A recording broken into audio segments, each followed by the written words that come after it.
Welcome to the Love Justice Podcast, where we hear from different voices who are joining us in the fight against modern-day slavery. Please welcome today's guests, Kirk Schweitzer and Fleisher.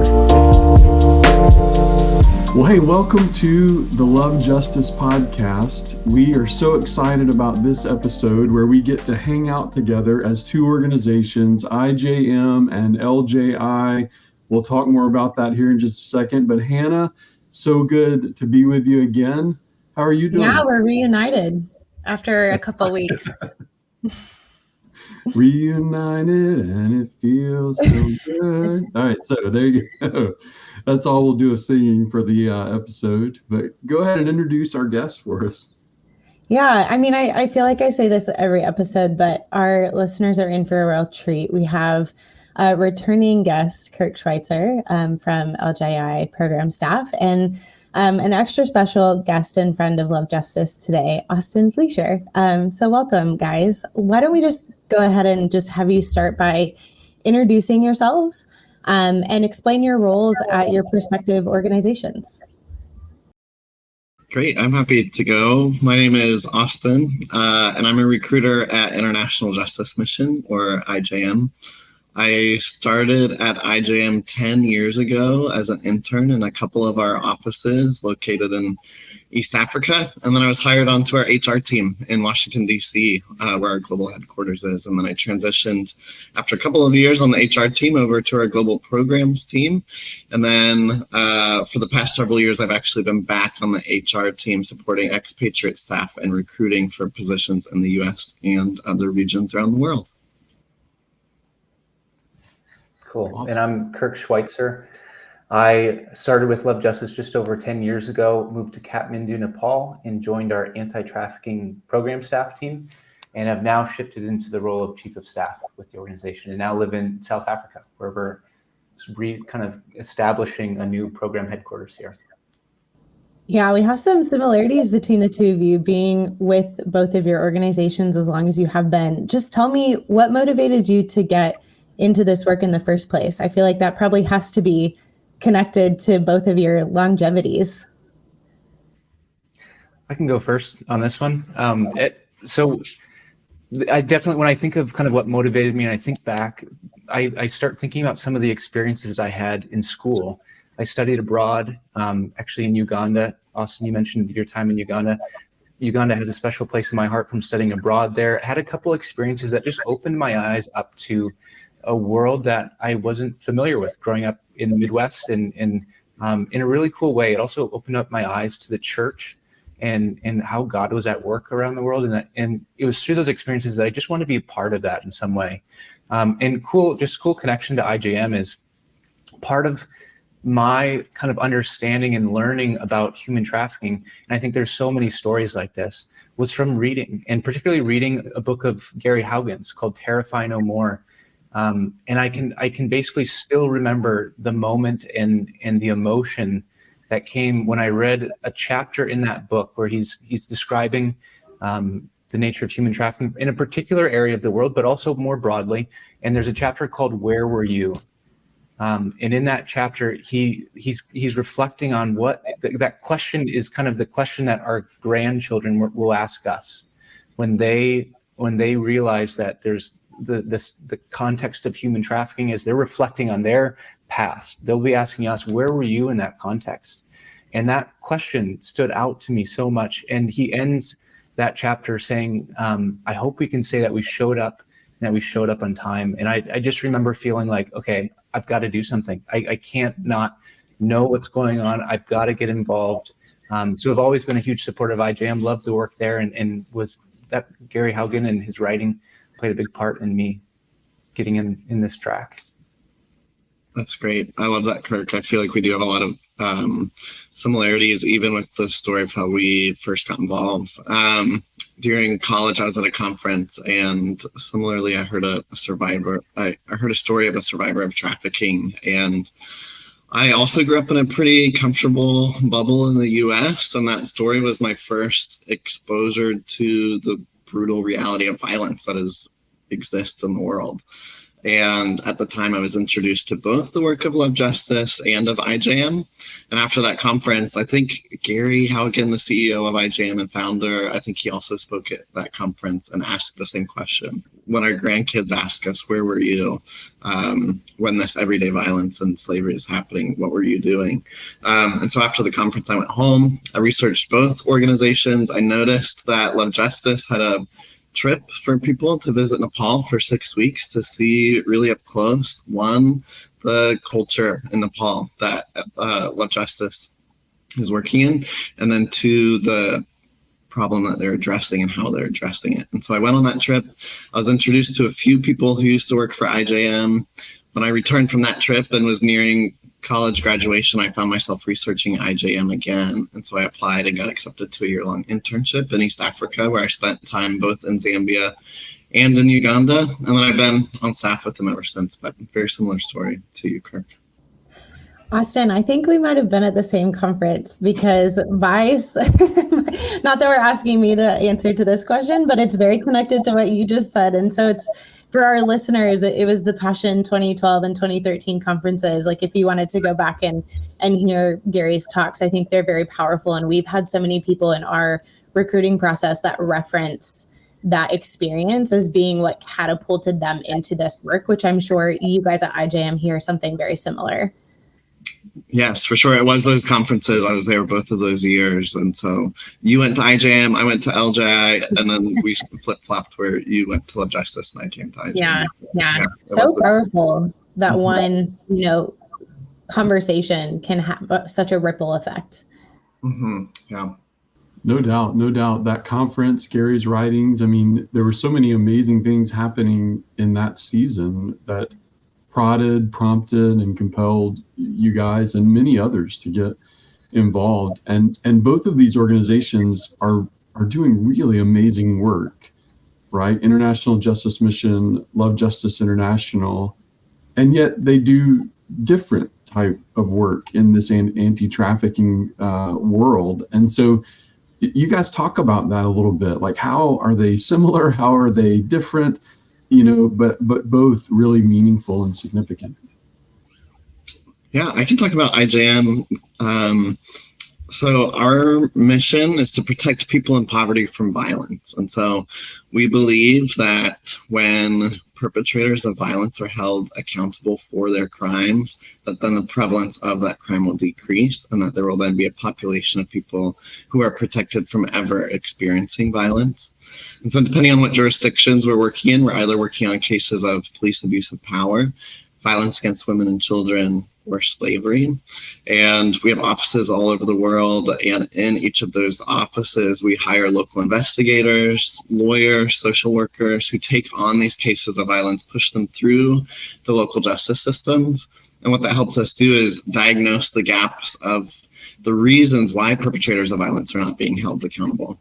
And so then we then respond to those gaps in the justice system by partnering with the government to build up their justice system, to respond to the slavery and violence that's happening, so that survivors of violence are restored, perpetrators of violence are held accountable, and ultimately resulting in the protection of people from ever experiencing violence, because potential perpetrators understand there will be a consequence for their violence. And so I'd love to hear from you, Kirk, how you think some of the work that you guys are doing at Love Justice are complementary to some of that. I'm not as familiar with some of the work that Love Justice has been doing for the past 10 years or so. And I know it's evolved a lot since I was there 12 years ago. Yeah, that's cool, Austin. I think we've always, kind of thinking about this question, I think we've always very clearly understood that when you're tackling something as big as human trafficking, global human trafficking around the world, this isn't like a one strategy fits every situation, or one strategy is just going to solve it. And so I think we've always thought that our piece of this puzzle was exactly that. It was a piece. And so cool to see so many different organizations around the world kind of attacking it in different ways. I love the ways that the path that IJM has taken. It's been even cool to watch from afar in some ways, kind of how they've evolved and changed, and so admire how they pioneered this space. As we think about the primary methods in this kind of ecosystem of organizations that are working to fight against human trafficking, I think we would recognize two pretty broad, I'll paint in some broad strokes here, two pretty broad strategies. One would be what I would describe as pre-trafficking efforts. And so awareness, job creation, really kind of with the intention to stop it before it happens. And then the latter would be the post-trafficking. And it's the organizations that, you need to rescue the people who are currently enslaved. And so it's investigation strategies, it's rescues, it's aftercare. And in terms of how our work, which our primary strategy is transit monitoring, we've just seen that there's this gap, there's this space kind of in between that pre-trafficking, post-trafficking strategies where transit monitoring fits in. And again, it's not to say that it's better or either one of these shouldn't be done, but we just have recognized there's this space, and maybe for many years there's been little attention on this space. But we've just found it to be a very strategic time to get involved at the moment that someone's being trafficked, and to have monitors out searching, looking for, identifying red flags at the moment somebody is actively moving into that situation of human trafficking. We kind of internally, this isn't meant to be a legal definition or replace anything like that, but internally we just simply define human trafficking as moving someone into slavery. And so it's that point of movement that we have kind of honed in with our strategy, that's the point we're looking to find someone at, that point of movement, so that we can stop them from reaching that final destination of slavery in whatever form that takes. That's great.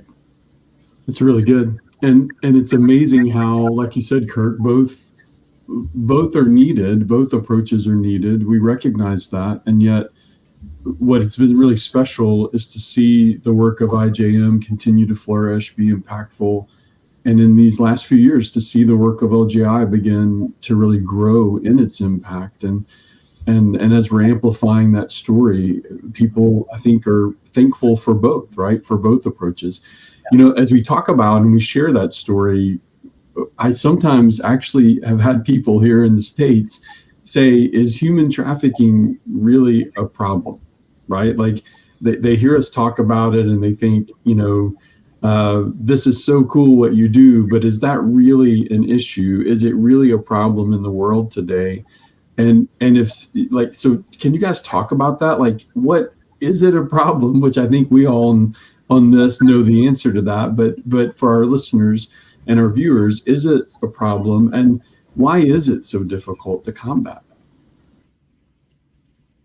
Yeah, I can just share a quick first comment.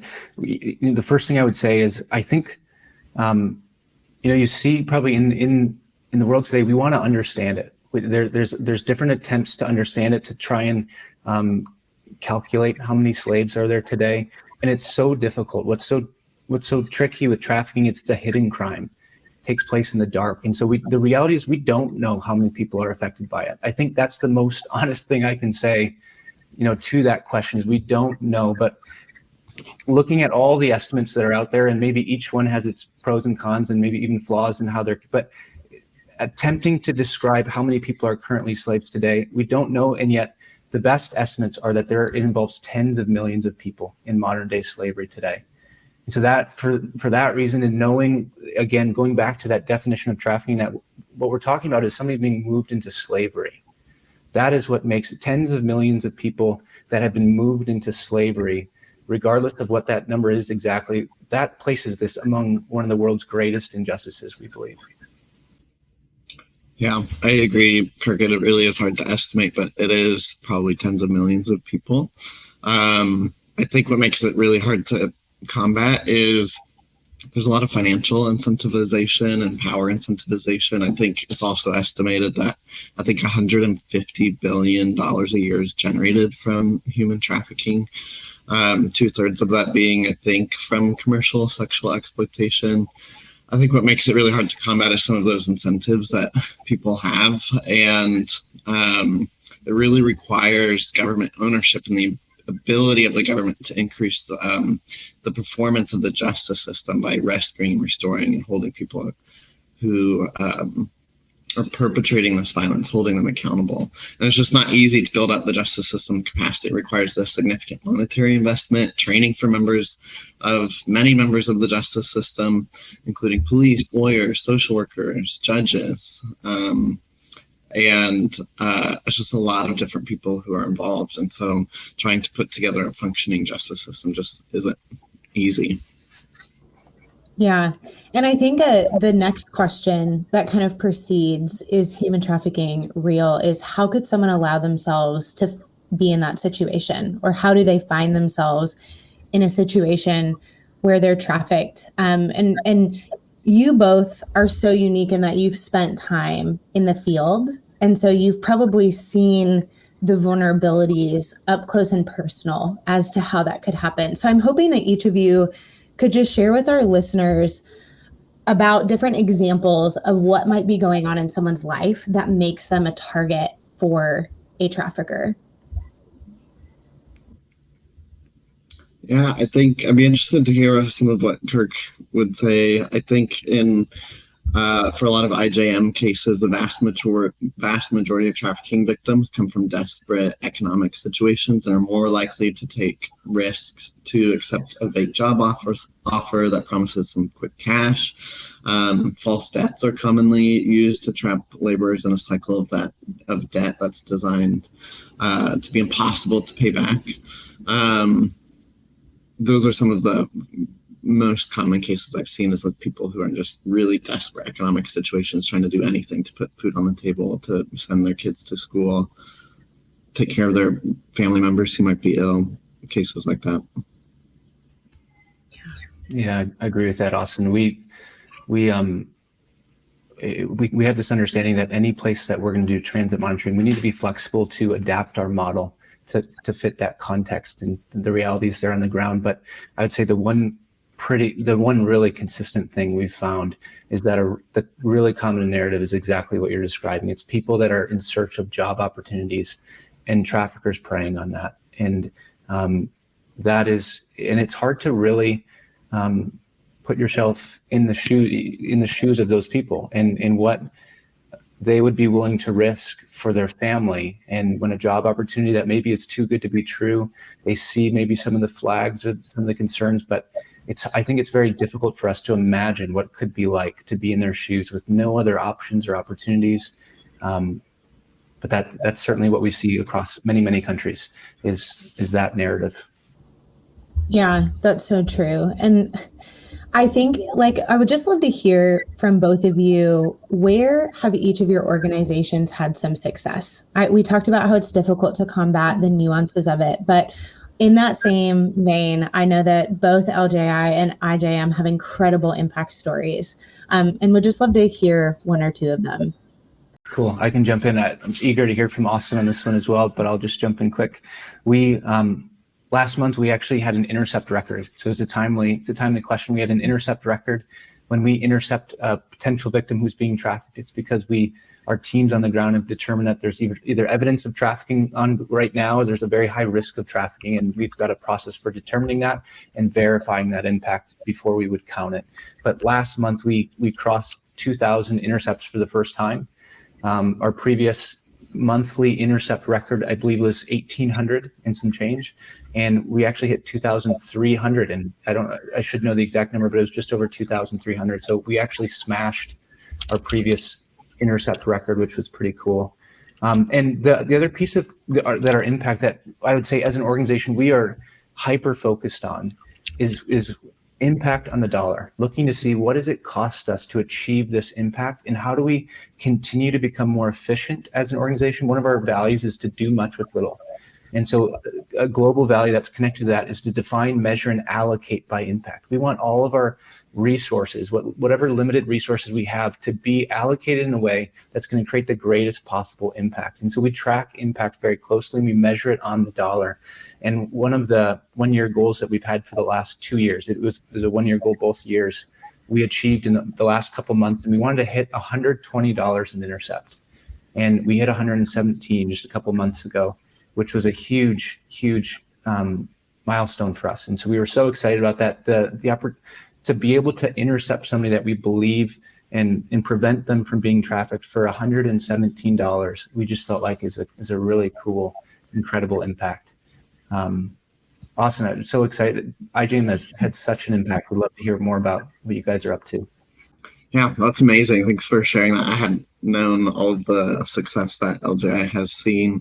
So it's very exciting to hear. As a recruiter for IJM, I talk to candidates all the time and I tell them about the work that we're doing. And this is one of my favorite things to talk about. So when IJM starts a program, we work with the third-party company to conduct a baseline survey to tell us the prevalence of the particular type of violence that exists in a jurisdiction. And then at the end of a program, we do the same thing to see, has our program made any progress? We also measure by results. One of my favorite things about IJM that we've been talking about for the last year is that we've closed 9 projects over the last decade that have shown a decrease in slavery and violence between 50 and 85% for very large populations of people in poverty. Just really quite unbelievable results. And that's 50 to 85% of very large populations of people living in poverty who no longer have to experience slavery and violence due to a working justice system that's holding people accountable. People have a confidence in that the justice system will work. If they call a police officer or call somebody in the justice system, they know that people will be held accountable. I think a very specific example is most recently, one of these third-party companies who helped us conduct an online survey in the Indian state of Tamil Nadu. It's a huge state, 70 million people live there. I think that's the population of both Texas and California combined, just the state in India. And it's notoriously burdened by slave labor. And the third-party judges found that IJM's project had reduced slavery in that state by 82%.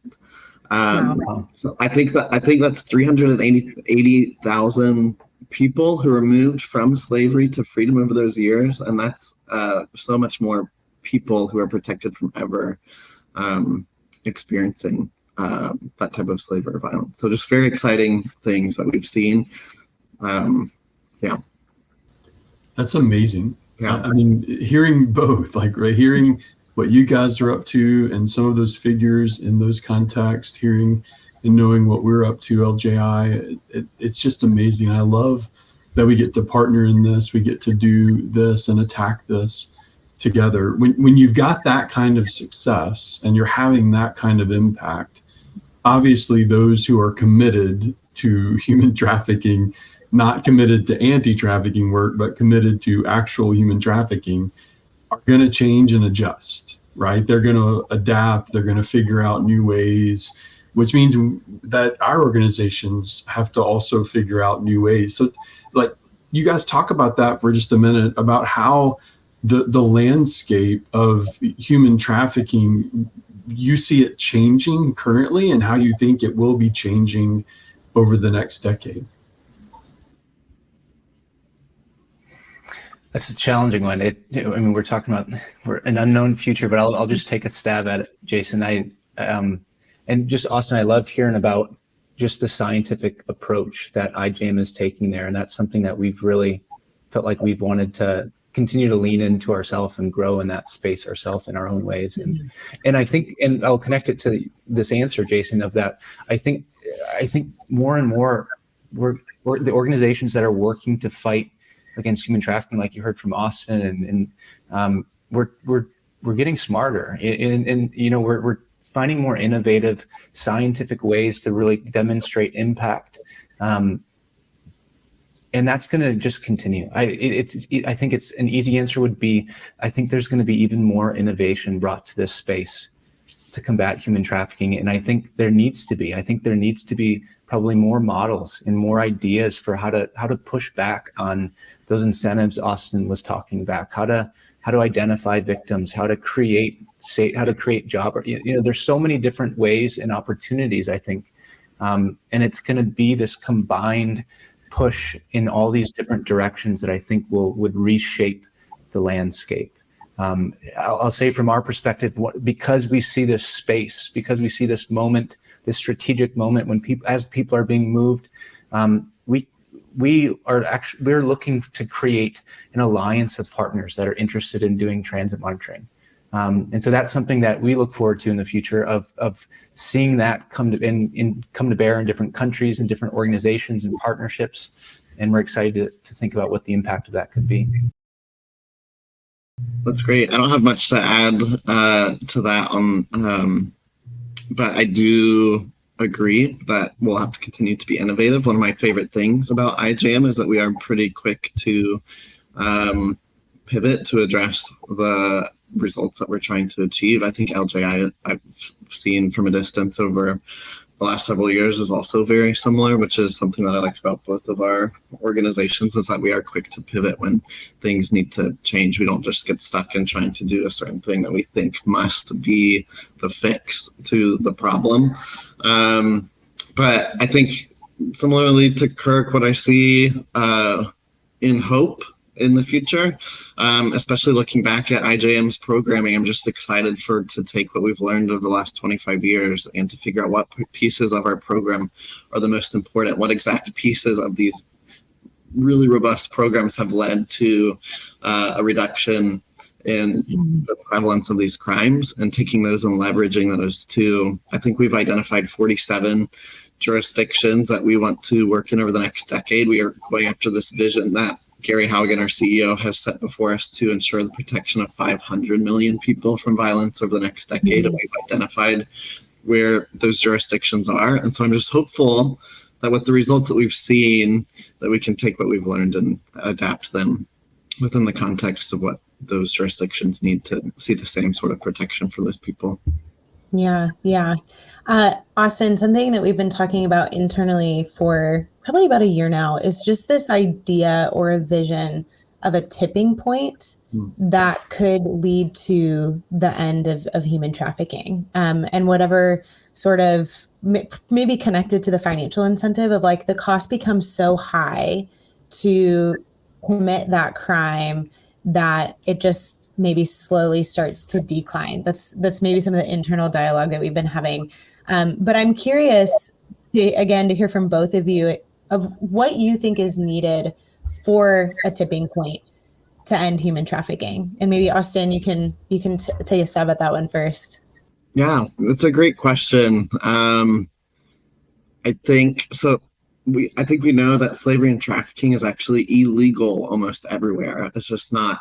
The perpetrators know that if they do it, they won't be held accountable. And so I do think that a tipping point could be, I think, two things. One, justice systems and governments own the ability to hold perpetrators accountable, so that people know if they commit this crime, they will serve a sentence in jail. They will pay a really expensive fine, whatever the legal ramifications of that would be. I think another tipping point could be being able to show governments where this has worked before. So in the case of IJM's programs, what are some of jurisdictions where we've actually seen a success in reducing the prevalence of slavery and trafficking, and then taking that to other places and saying, hey, this might not look exactly the same here, but what are some ways that we can use what we've learned from this jurisdiction and just apply that here? I think it's a couple of things, and I'm sure you guys have some great ideas as well. I'll just add to that. The first thing I think about in response to that question is it's really tipping points. It's really multiple tipping points, and kind of like Austin shared about those examples of prevalence and the decrease, that was a tipping point in those areas. It would seem that, to have a 50, 60, 70, 80% decrease, IJM found a tipping point and where it was able to influence that in that space. And so there's no such thing probably as a single tipping point for all human trafficking, but it's the combination of many tipping points coming together. And I think it can be done in a lot of the ways that Austin's talking about. And imagine an empowered justice system alongside a transit monitoring strategy where monitors are identifying victims as they're being trafficked, and police are in collaboration because they've been empowered and to keep people safe. I think there's a lot of pieces there that if they come together, we will see tipping points that not only just slowly decrease trafficking, but rapidly do so. Because once you hit that tipping point, it suddenly becomes not worth it. And I think there'd be a sudden change and a sudden decrease in some ways. So yeah, it's a cool thing to think about, and it's a future that I'm very hopeful for as well. Yeah, can I add one more thing also? I think one of the really exciting things also happening at IJM, or something that we get to be a part of, is one of the things we've been focusing on over the last, I think, 5 years now, more than ever, has been incorporating survivors into our programming, incorporating people who are interested in our advocacy strategies. And so there's a really cool project that has happened recently in the Philippines, where the government in the Philippines and a group of survivors of a particular type of violence there, IJM has brought them together to facilitate a conversation of how the government the survivors they've opted to share their story, and the government has signed an agreement with them that for any policy regarding this particular type of violence, that they will listen to this group of survivors. I think that will also be a tipping point, is for survivors who can and are able and who are willing to share their stories with these agents of change. I think that will also be one of the tipping points that we'll start to see. Austin, it's funny you mentioned that, because I was going to ask you this earlier. I saw that, I don't know if it was a documentary or if it was something on your socials, that someone, I think it was from the Philippines, please correct me if I'm wrong, but there was someone that helped rescue 20 years ago that just recently visited the IJM offices, got to meet Gary for the first time, got to meet someone else on staff responsible for that. And she's now maybe connected with her own NGO and advocating for people in her own country. And it's like, how can you not get so excited and also moved by stories like that? Yeah, this is a story of Neri from Cambodia. I think this was in the early days of IJM. She was one of a few girls who IJM helped with the local police in Cambodia to rescue out of, I think it was a brothel, and went through whatever the aftercare process looked like then, but never really kept in touch with anybody from IJM. Our team was so small then. But then one day, I think I don't know the exact story, you guys should check out the documentary, but she figured out that it was IJM and asked if she could come meet Gary and Sharon Kunwu, who were the people on the ground who had been part of that story. And it's just a really powerful moment where Neri walks into the IJM office and she remembers Sharon, who sat with her in a really vulnerable place before she was placed in whatever her aftercare process looked like. So I really encourage you to check out the documentary. It's just one story. And so if you imagine government officials listening to these people who have experienced horrific violence, how can you not listen to them? How can you not change some of the things that you're doing? So I think that's just a very powerful thing that we can support the efforts of. Yeah, it's incredible. I mean, we collect stories just like you guys do, and it feels like every story that I'm able to read through, every story I'm able to share is just even that much more impactful, motivates people toward change. But to put those together, like to get those victims, those that have been a part of that trauma and affected by that trauma, to talk to the people that are making the policies, I love that. I think those are the kinds of collaborations and the kinds of connections that we've got to keep making more of, and hopefully we can see that tipping point.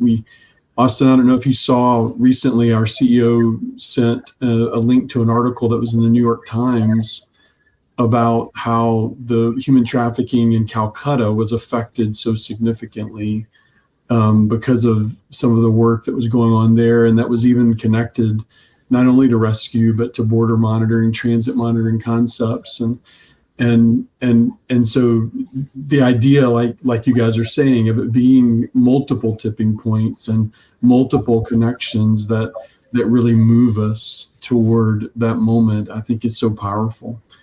So people that are listening, they're watching, they're hearing this, and maybe like you guys, right, at the Passion conferences or when you read Gary's book, maybe they're hearing this and they're thinking, okay, I know I need to do something, and maybe they've heard about this for a long time, but for whatever reason, this just hits a chord. How can people get involved? And Austin, we'll let you jump in first. Like how can people support IJM? How can they get involved with you guys, and then we can also share a little bit about what that means for LJI too. Yeah, that's great. I think what I love about IJM and LJI, I think there are just so many opportunities, different levels of engagement. I think one of the best ways to find out how to get involved with IJM is going to our website at ijm.org. There's so much great information on there. We love it when people want to be involved with our work, and so we've made it super accessible. That could be from anything of applying to an internship like I did, that's semester-based, or could even include living up to a year in another country, just serving our teams in the field who are doing this really hard work day after day, and just going and supporting them in any way that is helpful to them. Also applying to an employee position, becoming a local volunteer. A lot of cities, especially around the US, we have a lot of opportunities to volunteer in order to raise awareness about everyday violence that's happening. And also to become a key partner of IJM's work by becoming a freedom partner and donating to our work on a monthly basis. There's just so many different types of ways to engage, and all of that is on our website at ijm.org.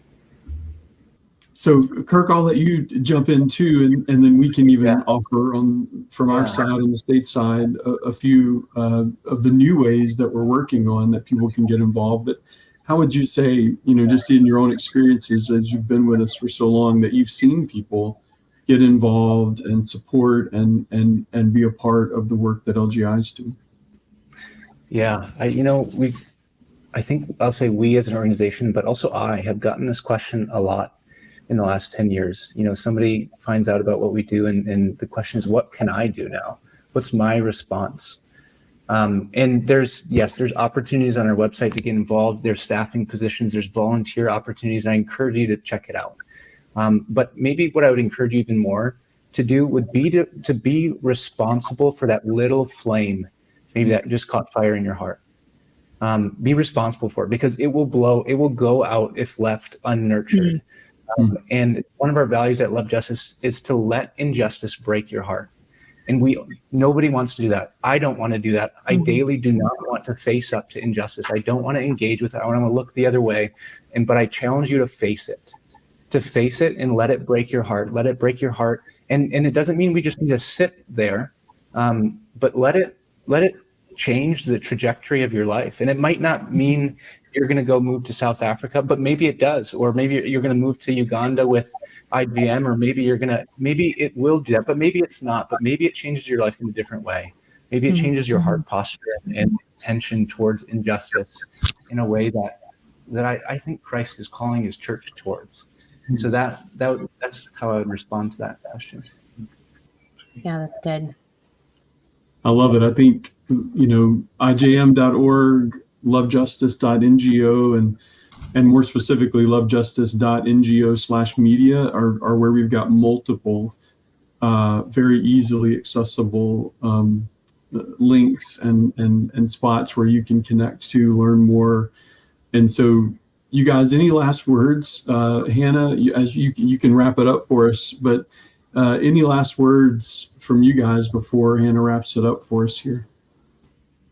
Just that I just want to reiterate, so appreciate the work of International Justice Mission, and can confidently say I would not be here today if it was not for the work of IJM and being inspired at just learning about human trafficking today.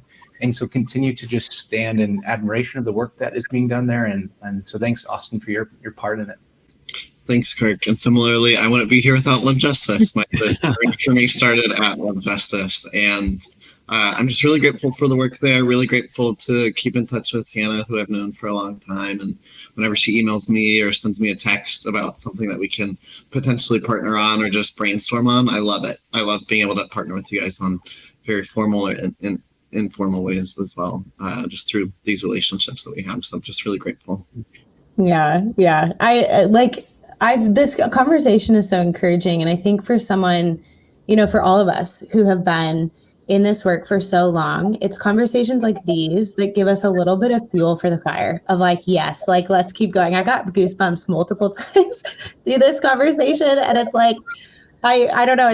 I love how the Spirit moves in that. And I think, just thank you to both of you guys for the long walk of obedience in the same direction that you both have chosen time and time again. And it's because of that you both, not by yourselves, obviously, but both get to celebrate in the successes of both IJM and LJI and have gotten to be a part of that in whatever way that has looked like over the years. So thank you guys for that. And also thank you for being a part of this conversation, and just really expectant to see how God continues to move in this space, both from a program perspective, but also from the church. And I can't imagine what it's like to be Gary and just hear how God moved through his talks and his resources, and how he just probably was being obedient to what he felt like God was asking. And just the fruit of that is just mind-blowing to me, and just incredible to think about.